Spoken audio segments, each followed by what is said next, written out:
하나님 말씀 레위기 13장 40절에서 마지막 59절까지 말씀입니다. 레위기 13장과 14장은 나병의 정결법을 말하고 있습니다. 특별히 13장은 나병을 진단하는 여러 가지 방법에 대해서 말씀하고 있고, 다음 장인 이제 내일부터 볼 레위기 14장은 나병을 나은 자가 받아야 하는 정결법에 대해서 말해주고 있습니다. 이 나병이라고 번역된 단어의 히브리어 원어는 어제 목사님이 말씀하셨던 것처럼 차라트라고 하죠. 그런데 이 차라트의 뜻은 어제도 말씀을 하셨지만 나병 문둥병만을 가리키는 것이 아닙니다. 이 단어는 사람의 피부나 의복이나 건물 벽의 표면 상태에 일어나는 모든 보기에 흉한 어떤 변화를 총칭하는 용어죠. 그런데 이 단어가 교회사 속에서 잘못 이해되어지고 또 잘못 번역되어지다가 결국에 이렇게 나병으로 번역되고 말았습니다. 예전 성경은 문둥병으로 나와 있어서 더 좀 듣기에 좀 좋지가 않죠. 그러므로 오늘 본문에서 이 나병으로 번역된 히브리어 차라트는 오히려 본문에 증거된 여러 증상 등을 기초해서 볼 때 차라트는 온몸에 퍼지는 건선, 백선, 황선, 옴, 습진 등의 모든 악성 피부병을 다 포함하는 것으로 이해가 됩니다. 그리고 편의상 이제 차라트라고 부를 텐데요, 차라트는 머리에 두피나 털이 난 곳에 있는 종기나 발진, 버짐, 비듬도 포함하고 옷이나 건물 벽에 있는 곰팡이 번식도 포함합니다. 그러니까 사실 이 나병으로 번역된 이 차라트는 굉장히 폭넓은 질병을 지칭하는 용어입니다. 자, 오늘 본문 40절에서 44절 말씀을 먼저 보시면, 어떤 사람이 대머리에 불그스름한 색점이 있으면 이는 차라트에 대한 증상이므로 그는 제사장에게 가서 진단을 받아야 되고요, 제사장은 진단하고 그 환처에 나타난 증상이 차라트 증상과 일치하면 그를 부정하다고 말해야 합니다. 그러면 레위기 13장 1절부터 지금까지 기록된 이 악성 피부병, 이 차라트로 인해서 부정하다고 판명된 자는 어떻게 해야 되는 것입니까? 오늘 보면 45절과 46절 말씀을 보시면 그 방법에 대해서 말씀하고 있습니다. 우리 45절, 46절 말씀을 보시죠. 나병 환자는 옷을 찢고 머리를 풀며 윗입술을 가리고 외치기를 부정하다 부정하다 할 것이요 병 있는 날 동안은 늘 부정할 것이라 그가 부정한 즉 혼자 살되 진영 밖에서 살지니라, 이렇게 기록하고 있습니다. 지금 본문을 통해서 이 차라트 환자는 세 가지 사실을 지켜야 했습니다. 첫째로는 일상생활에서 옷을 찢고 머리를 풀고 윗입술을 가리우고 살아야 했습니다. 지금 차라트 환자가 행해야 될 행위들에 대한 여러 가지 이 표현들은 슬픔에 대한 표현들입니다. 이것은 당시 이 환자들이 얼마나 고통스럽게 살았는지 보여주는 것이고, 또한 이 차라트를 얼마나 저주스러운 병으로 알고 있었는지 말해주고 있습니다. 자, 두 번째로 차라트 환자들이 지켜야 할 것은 사람들이 자신을 접근하거나 또는 자신이 사람들에게 다가가야 할 때 그는 스스로 부정하다 부정하다라고 외쳐야 했습니다. 이것은 그렇게 외침으로 사람들이 무의식적으로도 자신을 접촉하지 않도록 하기 때문인데요, 이 차라트 환자는 언제나 부정한 자이기 때문에 다른 사람이 그와 접촉하면 그도 부정해집니다. 따라서 이와 같은 규례들은 사람들로부터 이 차라트 환자들을 격리시킴으로써 그 병의 전염을 방지하기 위함이죠. 자, 그리고 마지막 세 번째로 이 차라트 환자들이 지켜야 했던 규례는 언제나 가족들이나 이웃들로부터 격리되어서 혼자 진 밖에서 살아야 했습니다. 생각해 보십시오. 혼자 떨어져서 성문 밖에, 진 밖에 산다라고 하는 것은 그야말로 비참한 삶이 아닐 수가 없죠. 사회생활을 할 수 없다는 것도 말할 수 없는 고통인데, 마치 하나님께로 버림받았다라고 하는 이 의식은 그들로 하여금 살아있어도 죽은 것 같은 그런 지옥의 나날을 보내게 했을 것입니다. 왜냐하면 이 차라아트는 구약에서 지속적으로 어떤 것을 뜻하고 있습니까? 하나님의 저주의 형벌로, 죄의 결과로 묘사되고 있기 때문에 그렇습니다. 성도 여러분, 이 최초의 차라아트는 불타는 가시덤불에서 모세에게 주신 기적이었습니다. 하나님께서 손을 품에 넣은 후 다시 빼라고 했을 때 모세의 손이 마치 눈을 맞은 것처럼 하얀 비늘이 끼어 있었죠. 그리고 다시 품에 넣었다가 뺐을 때 그 손이 다시 회복되었습니다. 발병과 치료의 회복이 오직 하나님의 주권적인 권능에 의해서 이루어지는 것이죠. 그래서 이것은 그가 하나님으로부터 왔다는 확실한 증거로 여겨졌습니다. 지팡이가 뱀이 되는 것은 애굽의 술객들도 따라할 수 있는 것이었죠. 하지만 이 차라아트는 오직 하나님으로부터 오며 치료 역시 하나님으로부터 온다는 확신이 있었기 때문입니다. 그리고 또한 미리암이 모세를 대적하고 일어났을 때 하나님께서는 그녀를 향해 진노하셨고 그 결과로 이 차라아트로 미리암을 치셨습니다. 그래서 회복될 때까지 7일 동안 진 밖에 있었습니다. 물론 하나님께서 이후에 용서해 주셨기 때문에 다시 회복이 됐죠. 또 볼까요? 구약에서 수리아의 군대 장관 나아만도 이 나병, 차라아트 질병이 있는 자였죠. 그러나 그는 엘리야의 지시를 따라서 요단강에서 7번 물에 담그니까 온전히 회복이 되었습니다. 그래서 이 나아만이 엘리야에게 살해하려고 했지만 엘리야가 강력하게 사양을 하죠. 그런데 엘리야의 사환인 게하시가 그 살해물에 대해서 탐심을 냈을 때 나아만에게 있었던 이 차라아트가 그에게 임하게 됩니다. 우연히도 성경을 보시면 이 차라아트가 언급되는 곳에 7이라고 하는 숫자도 같이 언급이 되고 있습니다. 7은 우리가 알듯이 성경에서 완전수죠. 그래서 7일 후에 회복되고 7번 물에 담근다라고 하는 이러한 표현들은 그들이 차라아트에서 온전히 회복되었다라고 하는 것을 상징적으로 보여주고 있습니다. 자, 또 다른 예로 우시야 왕이 향단에 불을 피우기 위해서 불법적으로 성전에 들어갔을 때 제사장이 나무라자 화를 냈습니다. 그때 하나님께서 어떻게 하시죠? 이 나병 차라아트로 우시야 왕을 치셨습니다.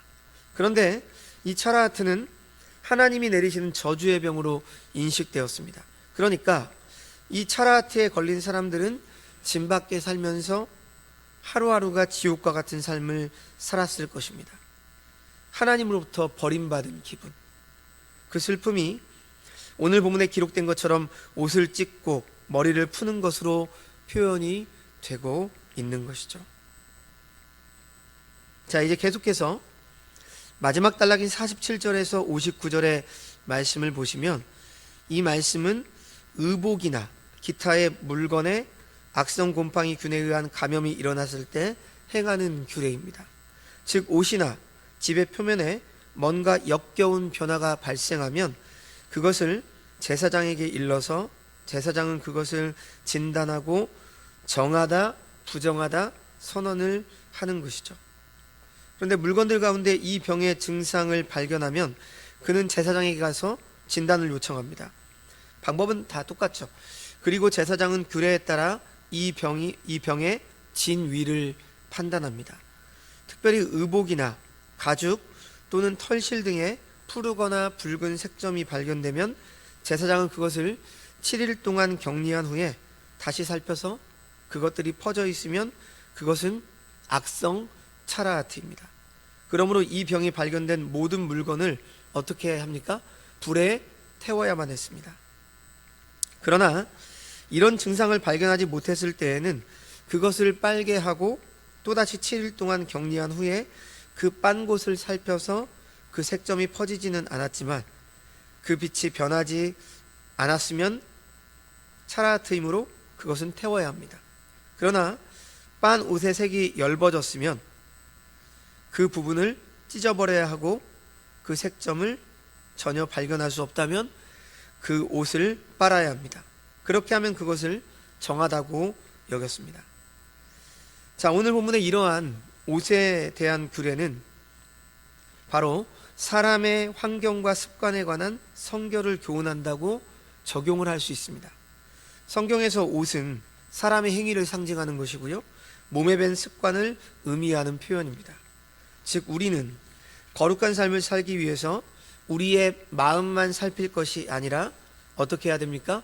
우리의 매일의 삶 속에서 무의식적으로 반복하는 수많은 습관들, 그리고 우리의 모든 삶의 환경에 대해서도 늘 민감하게 살펴볼 수 있어야 한다라고 하는 것이죠. 우리의 많은 습관들 가운데에서 어떤 습관들은 우리의 신앙을 고취시키고 믿음을 더욱 뜨겁게 하는 습관이 있는가 하면 어떻습니까? 어떠한 습관들은 우리의 영혼의 생명을 약화시키고 그것이 죄의 시발점이 되어서 우리의 신앙을 무너뜨리는 그런 악한 습관들도 있습니다. 그러므로 만일 우리의 신앙을 해치고 우리를 더럽히는 나쁜 습관들이 우리에게 있다라고 한다면 어떻게 해야 되겠습니까? 오늘 말씀처럼 그러한 습관을 속히 도려내야 된다라고 하는 것이죠. 그래서 이러한 관점으로 오늘 본문 13장 56절 말씀을 보시면 색점이 있는 부분을 어떻게 합니까? 잘라내어서 교체합니다. 레위기 14장 40절에서 42절 말씀을 보면 이 집에 생기는 곰팡이에 대한 규례에 대해서 나와 있는데, 여기에서도 색점이 있는 돌을 어떻게 합니까? 빼내어서 성 밖에 내어버리라 라고 하는 말씀이 나와요. 이것은 마치 예수님께서 오른 눈이 죄를 범죄하거든 그 눈을 뽑아내버려라, 오른손이 범죄하거든 그 손을 잘라버려라, 두 눈과 두 손을 가지고 지옥에 가는 것보다 불구의 몸으로 천국에 가는 것이 더 낫다, 이렇게 말씀하신 예수님의 말씀을 연상하게 합니다. 그러므로 이 말씀을 통해서 우리는 우리의 삶에서 우리의 신앙을 오염시키는 모든 습관들을 어떻게 해야 된다고요? 단호하게 잘라버려야 함을 배우게 되는 것이죠. 일부분이 아까워서 내버려 두었다가는 전체를 어떻게 해야 됩니까? 오늘 말씀처럼 불태워야 될 수 있는 경우도 있다라고 하는 것이죠. 우리의 모든 습관에서, 그리고 삶의 모든 환경에서 어떠한 형태의 더러움도 생기지 않도록 늘 주의하는 삶의 태도가 필요하다, 이렇게 오늘 본문을 통해서 우리의 삶을 적용할 수 있겠습니다. 한편 옷에 대한 차라하트 규례는 또한 이 재발의 위험성을 가르쳐 주죠. 이 부분은 사실 사람의 악성 피부병 규례에서도 나타나고 있습니다. 제사장으로부터 진단을 받아서 정하다고 판명되었음에도 불구하고 이 차라하트가 다시 재발을 하면 어떻게 하죠? 그 경우는 재진단 없이 곧바로 부정의 판결을 받게 됩니다. 지금 본문 옷의 경우에도 감염된 부분만 잘라내고 교체한 후에 다시 이 차라하트가 재발이 되면 그 감염 여부를 확인하고 재차 잘라내거나 교체하는 작업이 없이 곧바로 부정 판결을 내리죠. 그리고 완전히 폐기 처리합니다. 레위기 14장 후반부에 나오는 집의 경우에도 모두 허물고 모든 건물 자재와 모래까지 다 진 밖에 내어버린다, 이렇게 기록하고 있죠. 그리고 그 집에 접촉했던 모든 사람들은 목욕하고 옷을 빨아야 합니다. 그렇다면 왜 이렇게 하는 것이죠? 분명히 문제가 되는 부분들을 다 잘라내고 교체했음에도 불구하고 다시 재발했다라고 하는 것은 그 옷이나 집 전체에 그 악성 곰팡이 균이 깊숙이 자리 잡고 있었다라고 하는 것을 반증해 주는 것이죠. 이것은 고침받은 후에 다시금 죄에 빠지는 것에 대한 경고의 말씀으로 볼 수가 있습니다. 즉, 우리가 죄를 짓습니다. 회개하고 그 잘못된 습관을 고쳤습니다. 그런데 또 반복해서 죄를 짓는 것이죠. 예수님께서는 이것을 비유로 말씀하셨습니다. 귀신이 쫓겨나가서 그 방이 깨끗하게 된 후에는 7 귀신이 그 방에 들어와서 이전 형편보다 더 악하게 되었다, 이런 말씀이 있습니다. 한번 의의 도를 알고 세상의 더러움을 피한 후에 다시 세상에 지면 그 형편이 이전보다 더 악해집니다. 아니, 세상의 더러움을 피하여 깨끗하게 되었는데 왜 다시 세상에 지는 것입니까? 그것은 그들의 밑바닥 본성이 여전히 죄 아래 있기 때문이죠. 즉 어떤 말입니까? 근본적인 회심이 없기 때문에 그렇습니다. 한번 죄를 물리친 것 같으나 근본적으로 회심한 사람이 아니라는 거죠. 예수 그리스도를 나의 주인으로 모시지 않은 사람이기 때문에 그렇습니다. 겉표면에서 회심을 경험하고 어설프게 복음으로 위로받아 잠깐 고쳐진 삶을 사는 것처럼 보이지만 본성은 변화되지 않았기 때문에 이내 자기 본성을 쫓아서 세상으로 다시 돌아가는 것이죠. 그래서 이전보다 더 악한 형편에 처하게 되는 그러한 결과를 맞이하게 되는 것입니다. 반대로 본성이 거룩하게 변화된 사람은 어떻게 됩니까? 때때로 죄를 지을 수는 있어요. 그러나 잠시 죄 가운데 살면서 죄로 더럽혀질 수는 있습니다. 그러나 그들의 본성은 근본적인 거룩함을 추구하는 것이죠. 그래서 결국에는 자신의 죄를 회개하고 변화된 삶으로 나아가게 되는 것입니다. 자, 오늘 말씀은 여기까지인데요. 말씀을 마칩니다. 이스라엘 가운데는 이 차라트에 걸린 사람들이 마을 밖에서 공동체 생활을 했습니다. 그런데 신약 본문을 보시면 이 차라트에 걸린 사람이 예수님께 나아옵니다. 그리고 예수님이 고쳐주시죠. 예수님께서 차라트를 고쳐주시던 예가 성경 곳곳에 나오는데 여러분 그 본문을 볼 때마다 자세히 보십시오. 공통적인 특징은 이 병을 고치셨다, 이 병이 나았다 이렇게 표현하지 않았습니다. 잘 보십시오. 뭐라고 말씀하십니까? 깨끗하게 되었다. 꼭 이렇게 표현하세요. 왜냐하면 사람들에게 이 나병, 차라트는 단순한 질병이 아닙니다. 질병이기 이전에 하나님 앞에서 심각한 더러움으로 인식되었기 때문입니다. 그래서 성 밖에 나갑니다. 성 밖에 나간다라고 하는 것은 좀 우리가 의역에서 좀 생각을 하면 사는 공간에서 분리되는 것이죠. 그러니까 하나님으로부터 분리되는 그러한 마치 그런 것과 똑같다라고 하는 것이죠. 그것은 하나님의 저주의 형벌이고 하나님으로부터 버림을 받은 것을 상징하는 것입니다. 그런데 많은 차라트 환자들이 예수님께 나아옵니다. 그리고 예수님께서는 그들을 다 고쳐주십니다. 이것은 바로 예수님께서 하나님과 사람 사이를 가로막고 있는 이 더러운 죄의 장벽을 제거하시고 화목하게 하시는 메시아이심을 증거하는 것이죠. 그러므로 오늘 본문은 꼭 차라트에 걸린 사람들에게만 적용되는 것이 아니라 우리 모두에게 적용되는 본문의 말씀인 것입니다. 성도 여러분, 신약성경 복음서를 보시면 차라트에는 걸리진 않았지만, 정말로 나병엔 걸리진 않았지만 옷을 찢고 머리를 풀고 부정하다라고 외친 사람이 있습니다. 혹시 누군지 아시겠어요? 바로 베드로입니다. 베드로는 예수님의 놀라운 기적을 체험한 뒤에 예수님의 신성을 보았습니다. 그 순간 그는 자신이 하나님께로부터 버림받아 마땅한 부정한 죄인임을 발견하게 됩니다. 그러면서 거룩하신 예수님을 깨닫게 됩니다. 그는 본능적으로 이렇게 소리치죠. 부정하다, 부정하다. 그는 거룩하신 하나님 앞에서 율법을 따라 주님 나를 떠나십시오. 나는 죄인입니다 라고 외칩니다. 여러분, 하나님을 만났던 선지자들, 화로다, 나로 망하게 되었도다 이렇게 말하죠. 거룩하신 하나님을 만나게 되어지면 죄된 우리의 인생은 어떻게 밖에 외칠 수가 없습니까? 나는 부정한 자입니다. 하나님 앞에서 나는 죄인입니다. 이렇게 나의 존재를 알 수밖에 없다라고 하는 것이죠. 그런데 더 놀라운 것은 예수님께서 그런 베드로를 더럽다라고 물리치신 게 아닙니다. 그의 모든 죄를 용서해 주시고 자신의 제자로 받아주십니다. 그리고 사람을 낚는 어부로 부르십니다. 여러분, 이것이 참으로 놀라운 은혜이고 사랑입니다. 사랑하는 성도 여러분, 우리도 이러한 은혜와 사랑을 받지 않았습니까?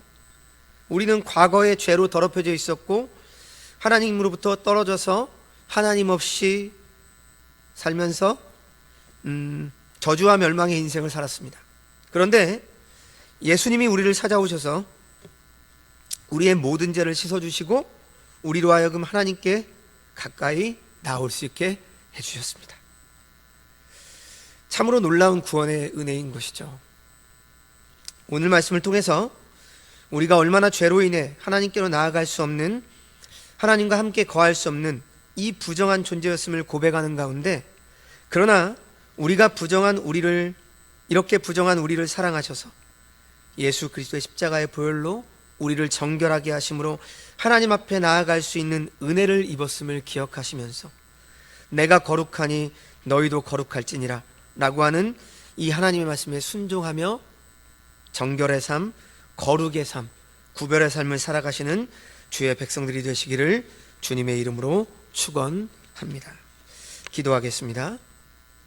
하나님 아버지, 오늘 이 차라트에 걸린 사람들은 옷을 찢고 머리를 풀며 입술을 가리고 부정하다 부정하다를 외치며 혼자 사는 공간에서 분리되어서 그렇게 진영 밖에서 살아야만 했습니다. 정결해질 때까지 그렇게 살아야만 했습니다.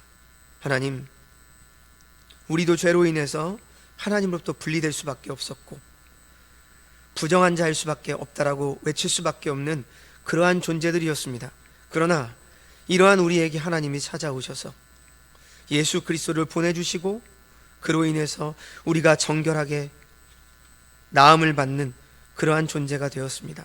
하나님, 오늘 말씀을 통해서 이 부정함 그리고 죄로 인한 우리의 이 더러움 우리가 씻어내게 하여 주시고, 오직 이 씻어내는 방법은 예수 그리스도의 십자가의 보혈밖에 없음을 깨닫고 늘 하나님 앞으로 나와서 말씀 앞에 순종하며 성령을 의지하며 우리가 정결하게 살아갈 수 있기에 힘을 다하는 그러한 삶을 살아가게 하여 주시옵소서. 우리는 거룩한 하나님의 백성들입니다. 그러므로 우리도 늘 거룩함을 좇게 하여 주시고 정결의 삶, 거룩의 삶을 살아갈 수 있는 주의 백성들 되게 하여 주시옵소서. 모든 말씀 예수님의 이름으로 기도합니다. 아멘.